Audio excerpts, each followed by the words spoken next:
What's up, demons and demonettes? Tis I, Atraxi, Demon Queen, and today I want to talk to you about the realm that has been ravaged.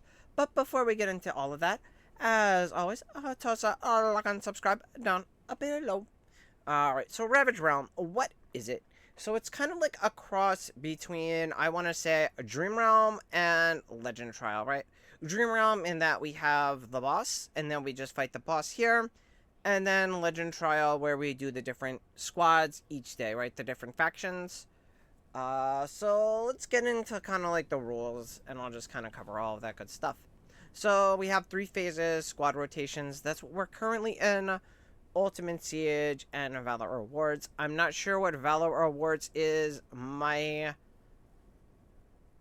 guess is that's going to be when they hand out rewards, but I'm not sure. And then Ultimate Siege, again, not really sure, but we'll speculate. So during the squad rotation phase, you'll use a different squad each day to challenge the boss. That's comprised of the different factions, and then sometimes Celestial or Hypogean.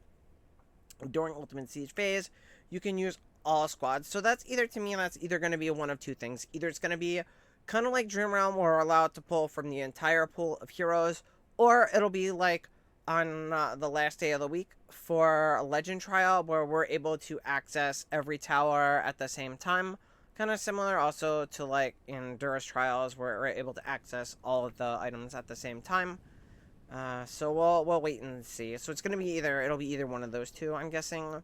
The boss challenge result of each squad is tallied separately. You'll unlock endless modes. Right, that's just like regular Dream Realm, right? Where you have the different modes like Challenger, Epic, Hard. I think they just do Epic. I don't know. On Seasonal, you just blow through these different game difficulties so quick. You just don't really know it, and like you're just kind of like going through the motions until you get to endless mode. Rewards, you can collect various stage rewards. We'll go over those. This just tells you the typical reset time is always server reset. And Ultimate Siege mode, you don't get daily ranking rewards, you just get the final ranking reward.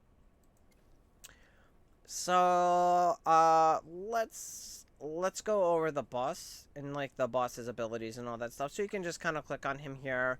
So this is his ult. He burrows beneath the battlefield, dealing AoE damage, right? So he just kind of like goes under the battlefield, and he does like a big swirly boy around the arena, and then pops back up.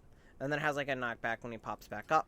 Heavy Slam, he's just kind of like periodically, he's just going to slam down on the arena and like knock up or stun your heroes for a little bit.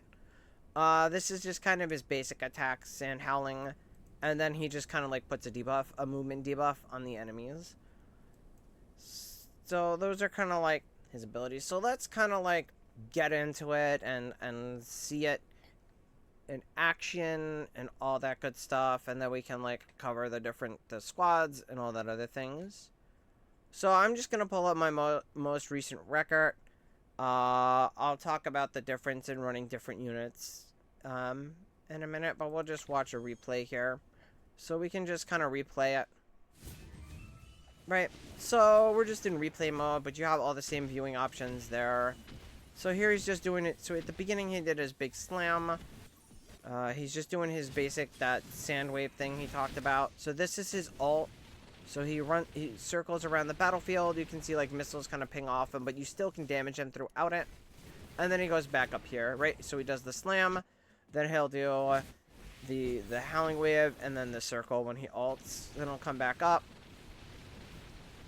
Knock up your heroes. So one of the things you can do is you can hit skip to skip, and it just like runs it, but we can just we can hit it there. It worked there, right? So it just kind of like skips through. Alright, so let's kind of like go into the different squads and the units and all that good stuff. Alright, so we'll take a look here. So these are the different units, right? So you have Immortal Squad, which is Graveborn plus Scarletta, Taline, and Burial, and they get a 25% bonus. Dauntless is just smaller. Sylvan Squad has Wilder with Dianel and Rainer. And then Aurora Squad is Lightbearer with Freyasto, and they get a 20% damage bonus. So let's kind of go like more in depth into like the teams and the building there now that we know what we got to run. So you can just go here through your challenge records to see. We haven't run a Aurora squad yet, but I'll speculate on what I'm going to run for them in a minute. So we'll just start from the top. We'll go with the Immortal squad. So I'll go down to here, which I think this was my best parse, was the 29. Yeah, that looks like it. So we'll talk about it there because that's the essentially the squad that I'm running anyway. So Immortal Squad, we're running Burial because it does better damage overall than a comparable squad with Sylvina. And this just kind of like took testing with like charms and all that stuff. So if we go into here, we can kind of like see the formation. And if you don't have Burial or he's not built up for you and your Sylvina is better, you could try running Sylvina as a sub. But you're kind of limited in your options, right, that you can run in these game modes. So for here, we can see Burial did a bunch of damage, and I could compare that to the other one, but, and then you have like two squads, right? So you have your 1 and 2. So you have a traditional 5-man squad, and then a 3-man squad.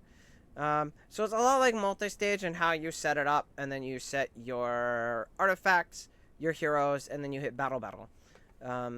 Formation here, this is what I'm running for Greatborn. We have Burial on the side, so we just kind of have this like T formation, and then we have the 3-man unit over here, which is our Ludo, Taline, and Carolina. So the idea is we have a physical damage team and a magical damage team. For the most part, that's been pretty common.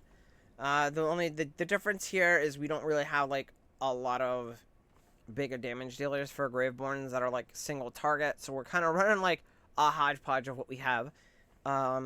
So yeah, that's Graveborn. We'll go to Dauntless. So this one, obviously, it took a lot of testing to get here. I ran out of attempts here. This was my last try, was my best parse. So with the Maulers, we don't get that bonus because we are kind of glutton for options here, right? So it's kind of like your same boss building strategy: buffers, debuffers, boss killers, right? So, and then again, we have a Fizz team and a Magic team.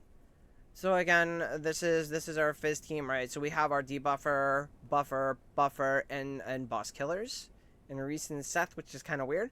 But if you've seen Seth kind of in Arena, he's good. But it's Reese if you've seen him in battle drills. You can see that he does a lot of damage. He actually does the most damage on this squad. With everybody else, as you can see. You know, we get decent damage out of everybody else. It's just that Reese is kind of like the big damage dealer on that unit. And the idea is we want like a physical team that concentrates on dealing all the same types of damage just to benefit from debuffs and whatnot. And then the magic team is kind of the same concept for buffs and debuffs, but magic damage is generally better against bosses. So we'll go into the formations. So you can see we just have this little line here with Kruger in front, Reese off to the side. And then we have that. That's generally accepted as the best formation. I don't think that was my best score. I think I actually did a little bit higher at one point in testing. Or maybe not. So you know what? I think that probably was my best score.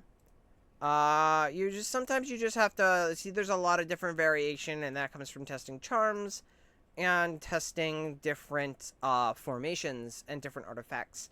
But the big thing is like the charms and just kind of like getting your charms right. I would just go out to like check charms on like a guide, but in general just run the best ones you have. Here we have Cheetah, we have Arcane on Seth, then we have a mix of, I think it's Titanic and Arcane on Reese, all Arcane on Mikola, and then all of that's Mystic Charm on Seth.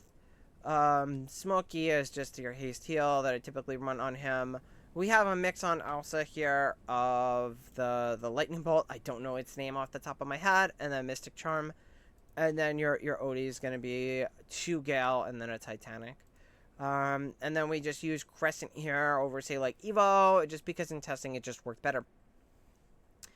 So then if we go to Sylvan Squad, so we're kind of like set there on Mauler. Sylvan's a little wonky, kind of like Graveborn was with that whole burial situation. So with my situation, as you can see, like my best parse is I think here, and it's with Dianel. But what's considered like the best group is actually this group with Parisa. And the reason my Dianel group team does better for me is because my Dianel is pretty heavily invested here, where Parisa is not. Now, if I had a Parisa that was maybe like a plus 10, so I got her second EX weapon ability, then as you can see, you know, we're fairly close. Now, if I had her at plus 10, I would probably get a better parse with that team. But this is a case of you're running a squad that best suits your roster, so you have to take that in consideration too. So sometimes what's best for the general populace or other people is not going to be best for you based on the heroes that you have built. Now, if they're at like I said, if she had just like a plus 10, or maybe my Dianel was not built up, then I would run this squad. But as again, for me, this just does better. This is probably going to be something that's a little bit more easily accessible to other people. So I'll just cover both units. So here's the formation. It's very similar. It's going to be very similar to the Dio team. We just replaced Dio with Florabelle. And then you have kind of this setup here for the Parisa team. Right, and it's that same concept of buffers and debuffers. Leica, there's no substitute for her. We're just kind of bringing her to buff and debuff. As you can see, certain heroes always have a role that you might not expect. So, because if you look at the damage distribution, Leica's not really doing like a ton of damage. All of her damage is coming from Lily May and Florabelle. And then you have Leica as a buffer, debuffer. Florabelle's kind of a debuffer. Raynor as the big debuffer, and then Damien as a buffer. Healer.